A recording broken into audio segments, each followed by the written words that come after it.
नमस्कार दोस्तों, daily news India 1.0 में आपका बहुत बहुत स्वागत है।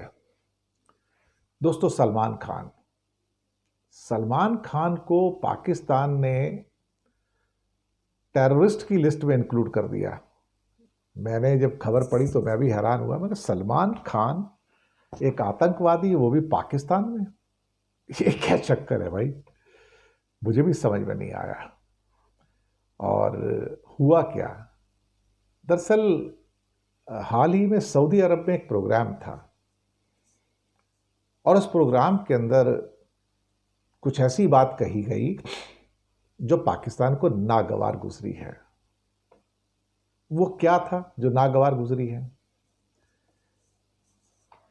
सऊदी में एक फोरम को एड्रेस करते हुए उन्होंने कहा कि देखिए, सऊदी में तो अफगानिस्तान के लोग हैं, पाकिस्तान के लोग हैं, बलूचिस्तान के लोग हैं, हर कोई सऊदी अरब में बड़ी मेहनत से काम कर रहा है। ये बात उन्होंने कही। मुझे लगता है कि ये बात अपने आप में एक कैजुअल मोड में कही गई बात है कि कोई बहुत ज़्यादा इसको सीरियसली उसको लेने से मतलब नहीं है उसको। लेकिन उसके ऊपर पाकिस्तान की सरकार जो थी आग बबूला हो गई कि आपने बलूचिस्तान का जिक्र कैसे किया। और वो टेररिस्ट की जो एक लिस्ट होती है, उस लिस्ट के अंदर उनको डाल दिया कि जिनको ये शक होता है कि ये जो हैं टेररिज्म एक्टिविटीज़ के अंदर इन्वॉल्व हैं या टेररिस्ट हैं या टेररिज्म से जुड़े हुए हैं, तो उनके ऊपर कई किस्म की रेस्ट्रिक्शंस आ जाती हैं। वो उनके कंट्री में आ नहीं सकते, जा नहीं सकते, और उनको कानूनी कार्रवाई भी हो जाती है उसके ऊपर। अजीब सी कहानी है साहब ये। और सुनने में आया कि ये थोड़े दिन हो गए इस बात को, एक्चुअली शायद करीब 10 दिन हो गए हैं, और कोई उन्होंने एक नाम लिया ऐसा। उनका कहना था कि रियाद के अंदर फोरम हो रहा, तो उनका कहना था कि अगर आप कोई हिंदी फिल्म बनाकर सऊदी में रिलीज़ करते तो सुपरहिट होगी, अगर आप कोई तमिल, तेलुगु या मलयाली फिल्म बनाते हैं तो करोड़ों का कारोबार करेगी, क्योंकि दूसरे देशों में बहुत से लोग आए हैं, यहाँ पर रहते हैं।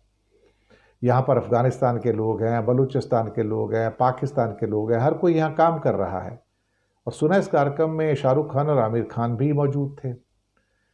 अब बलूचिस्तान का नाम आते ही पाकिस्तान को गुस्सा आ गया। अब गुस्सा आ गया तो साहब उनको लगा कि आप हमारे इंटरनल मामलों में ना केवल दखल कर रहे हो, बल्कि आपको अब हम उस लिस्ट में शामिल कर रहे हैं जिनके ऊपर टेररिस्ट होने का शक होता है।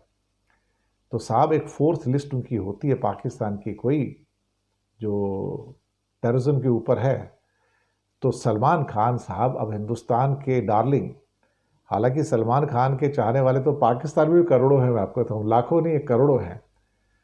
लेकिन इस रिपोर्ट में लिखा गया पाकिस्तान में बड़ा गुस्सा है कि उन्होंने बलूचिस्तान का नाम ले लिया। मुझे नहीं लगता उन्होंने कोई इस मकसद से कोई ये वर्ड का नाम लिया होगा कि वहाँ एक ऐसे ही कहा कि यहाँ देखो पाकिस्तान के लोग हैं, बलूचिस्तान के लोग हैं, अफ़गानिस्तान के लोग हैं। ये कैजुअल सेंटेंस है। आप उस कैजुअल सेंटेंस के ऊपर उसको एक टेररिस्ट, आतंकवादी घोषित कर देंगे। ये सिवाय इसके मैं क्या कहूँ, मुझे हंसी आ रही है इसके ऊपर। भाई, जिनको डिक्लेयर करना है आपको टेररिस्ट, आप उनको करो ना यार। वो तो बेचारा एक सीधा साधा फिल्म एक्टर, इसके अलावा क्या है, पॉपुलर है पूरी दुनिया में, इसमें कोई शक वाली बात नहीं है। लेकिन उसका कोई इंटेंट ऐसा हो कि तुमको बलूचिस्तान के अंदर सेपरेटिस्ट मूवमेंट चला रहा हो, उसका क्या लेना देना। वो वैसे ही पॉलिटिक्स से दूर रहता है, पॉलिटिक्स पे कमेंट भी नहीं करता सलमान खान तो कभी भी। लेकिन पाकिस्तान ने साहब उनको टेररिस्ट बना दिया। चलिए साहब, अच्छी बात है। अगर वहाँ के अवाम को खुशी मिलती है तो ये भी सही, या फिर अगर अवाम खुश है तो ना खुश है, या फिर सो कॉल्ड अगर उनकी हुकूमत है अगर उसको खुशी मिलती है तो यही सही। तो सलमान खान को साहब आतंकवादी, टेररिस्ट घोषित कर दिया गया। चलिए, शुक्रिया आपका बहुत बहुत।